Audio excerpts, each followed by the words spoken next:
Sebuah papan reklame roboh dan menimpa kendaraan yang melintas di kawasan Slipi, Jakarta Barat akibat hujan deras. Polisi yang datang memindahkan mobil ke tempat yang lebih aman. Sebuah papan reklame roboh akibat hujan deras yang mengguyur di kawasan Slipi Jaya, Jakarta Barat Sabtu malam. Kejadian diperkirakan terjadi sekitar pukul 19 waktu Indonesia Barat saat hujan yang disertai angin baru mengguyur kawasan ini. Satu mobil yang melintas tertimpa papan reklame yang roboh dan sempat memacetkan arus lalu lintas di kawasan tersebut. Tidak ada korban jiwa dalam peristiwa ini, pengemudi dan penumpang mobil hanya mengalami luka ringan. Polisi yang datang memindahkan mobil yang tertimpa ke Polres terdekat dan membawa korban luka ke rumah sakit. Kondisi lalu lintas kini mulai berangsur normal.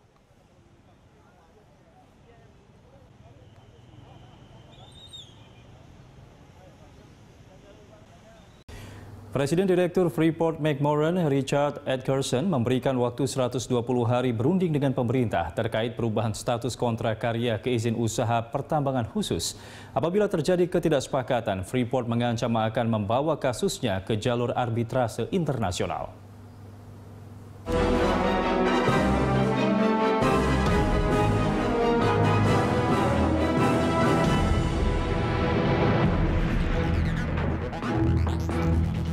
Pemerintah telah menerbitkan izin usaha pertambangan khusus atau IUPK operasi produksi untuk PT Freeport Indonesia berdasarkan Peraturan Pemerintah Nomor 1 Tahun 2017. Dalam aturan tersebut, perusahaan tambang pemegang kontrak karya harus mengubah status kontraknya menjadi usaha pertambangan khusus IUPK. Namun hal itu ditolak oleh Freeport. Freeport-McMoRan telah mengirimkan surat ke Kementerian ESDM terkait perubahan status kontrak karya ke izin usaha pertambangan khusus yang dianggap secara sepihak. Freeport meminta pemerintah mengkaji ulang pengubahan kontrak karya menjadi IUPK. Pihak Freeport menilai konsep IUPK akan merugikan karena adanya penerapan tarif pajak tidak tetap. Itu artinya tarif pajak yang dikenakan bagi Freeport bisa berubah sesuai kebijakan dari Kementerian Keuangan. Penerapan tarif pajak di IUPK berbanding terbalik dengan kontrak karya yang menerapkan tarif pajak tetap sampai dengan kontrak berakhir. Pihak Freeport berdalih selama ini telah memberikan kontribusi cukup besar bagi pemerintah dengan menerima 60% manfaat finansial dari pajak royalti dan dividen dengan total mencapai 16,5 miliar dolar Amerika Serikat. Under the contract, the government has received 60% of the direct financial benefits of our operations. Taxes, royalties, and dividends paid to the government since 1991 have exceeded $16.5 billion US, while Freeport-McMoRan has received $10.8 billion in dividends. Future taxes, royalties, and dividends to be paid the government through 2041 are expected to exceed $40 billion. Pihak Freeport lalu memberikan waktu 120 hari untuk berunding dengan pemerintah terkait pengubahan status tersebut. Apabila terjadi ketidaksepakatan, maka Freeport akan menempuh jalur arbitrase internasional. Freeport Indonesia juga berdalih sudah tak bisa melakukan pengolahan dan pemurnian sebab PT Smelling Gersik berhenti beroperasi. On January 17th, 2017, PT-FI submitted to the Ministry of Energy and Mineral Resources a notification describing breaches and violations of the contract by the government. PT-FI expressed a sincere hope that this impeding dispute with the government can be resolved between the parties, but PT-FI reserved all of its rights pursuant to the contract against the government, including the right to commence arbitration to enforce all provisions of the contract and to seek applicable damages. Menanggapi ancaman arbitrase Freeport, Menteri Energi dan Sumber Daya Mineral Ignatius Jonan menegaskan, pengajuan arbitrase tidak hanya bisa dilakukan oleh Freeport. Pihak pemerintah juga bisa mengajukan kasus ini ke penyelesaian sengketa di luar peradilan umum. Seandainya Freeport tidak bersedia melakukan negosiasi, maka pemerintah akan bersikap tegas. Ya kita ingin ini dicarikan solusi menang-menang, dicarikan solusi yang win-win. kita ingin itu. Karena ini urusan bisnis gitu. Jadi oleh sebab itu saya serahkan kepada menteri. Tetapi kalau memang sulit diajak musyawarah dan sulit kita ajak berunding, ya kita nanti akan bersikap. Sebelumnya, Menteri Keuangan Sri Mulyani Indrawati meminta PT Freeport Indonesia dan investor yang mengeruk kekayaan alam Indonesia tunduk pada aturan dan undang-undang yang berlaku. Saat ini pemerintah sedang mengatur kembali pengelolaan pertambangan mineral dan batu bara demi memajukan kepentingan nasional dari kegiatan investasi hingga royalti.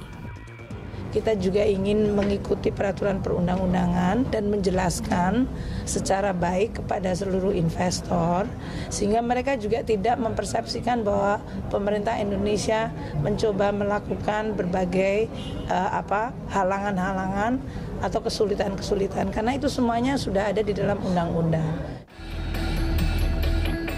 Pemerintah tidak akan gentar dengan ancaman Freeport terkait arbitrase, karena kontribusi Freeport selama ini dinilai tidak terlalu besar ke dalam kas negara.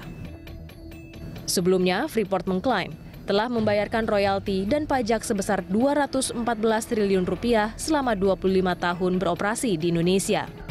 Menurut Menteri SDM, Ignatius Jonan, jika dirata-rata, kontribusi Freeport hanya sebesar 8 triliun rupiah per tahun.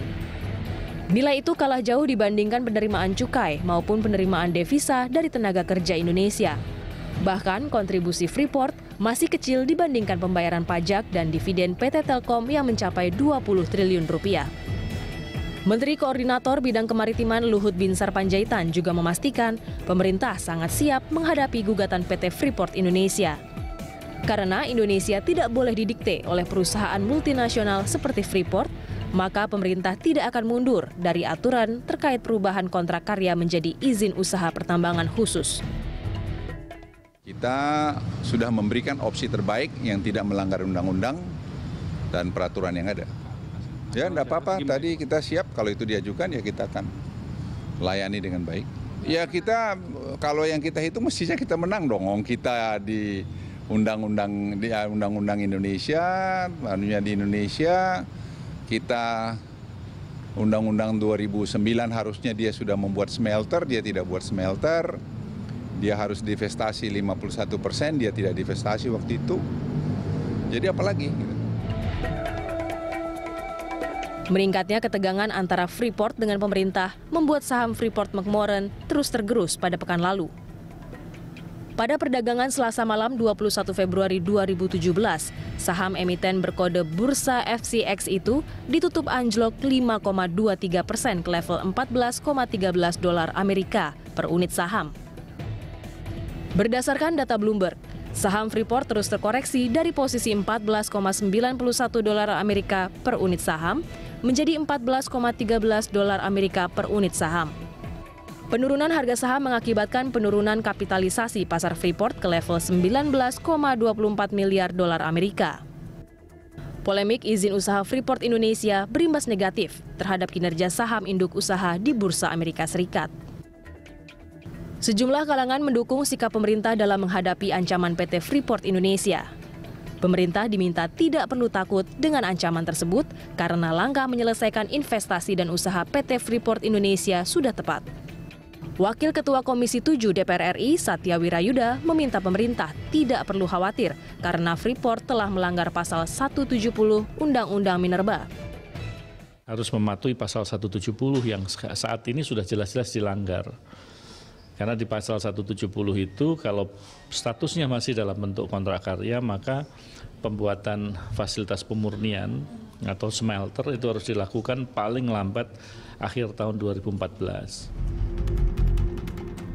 Ketua DPR RI Setia Novanto juga meminta pemerintah siap menghadapi tuntutan itu. Menurut Novanto, apa yang dilakukan pemerintah sudah tepat. Namun ia menyarankan harus ada komunikasi yang aktif agar keinginan pemerintah diikuti. Senada dengan Novanto, Ketua Umum Himpunan Pengusaha Muda Indonesia Bahlil Lahadalia menyebut langkah pemerintah tidak salah. Selain menjalankan undang-undang, pemerintah tidak bisa disalahkan terkait syarat perubahan KK menjadi IUPK. Kemudian terkait ancaman pemutusan hubungan kerja, tidak ada yang luar biasa dari hal itu. Sebab dulu ketika larangan ekspor mineral mentah diterbitkan, banyak pengusaha tambang hampir kolaps. Hal itu pasti menjadi perhatian pihak Freeport. Polemik perubahan kontrak kerja PT Freeport Indonesia telah membuat Cepi Hakim mundur dari posisi Presiden Direktur Freeport Indonesia. Kondisi itu diakui bos Freeport, McMoran Richard Edgerson, sebagai keputusan yang sulit. Richard mengapresiasi sumbangsih Cepi selama 4 bulan bertugas memimpin Freeport Indonesia. Sementara itu, pekerja tambang Freeport maupun perusahaan kontraktor mulai terkena dampak proses negosiasi izin usaha. Kantor Imigrasi Kelas 2 Tembagapura mencatat, lebih dari 20 pekerja asing yang bekerja di kontraktor Freeport telah meninggalkan Timika, Papua. Menurut Kepala Kantor Imigrasi Tembagapura, Yesaya Samuel Enoch, para pekerja asing tersebut kembali ke negara asalnya karena habis kontrak dan terkena dampak pengurangan tenaga kerja. Sejauh ini, karyawan perusahaan kontraktor Freeport yang terkena PHK telah mencapai 300 orang dan ratusan karyawan Freeport Indonesia telah dirumahkan.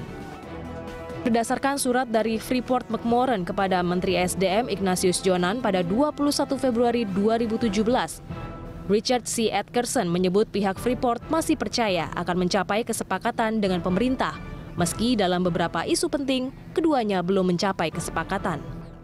Edgerson menambahkan, pemerintah dan Freeport mempunyai tujuan yang sama, yakni meningkatkan pertumbuhan ekonomi dan dapat memberikan kesempatan bekerja bagi ribuan pekerja asal Indonesia. Di sisi lain, Kementerian Keuangan sedang menghitung ulang potensi penerimaan negara jika PT Freeport Indonesia berubah status dari kontrak karya menjadi IUPK. Sebagai informasi, peraturan royalti dalam KK terhitung 1% untuk emas dan perak, serta 3,5% untuk tembaga. Sementara itu, hitungan royalti emas di dalam IUPK tercatat sebesar 3,75%. Perak sebesar 3,25% dan tembaga sebesar 4%. Dipastikan hasil estimasi belum tentu sama dengan realisasi perhitungan. Itu karena negosiasi belum tuntas antara pemerintah dan Freeport terkait kewajiban yang perlu dijalankan PT Freeport Indonesia. Tim Liputan Berita 1.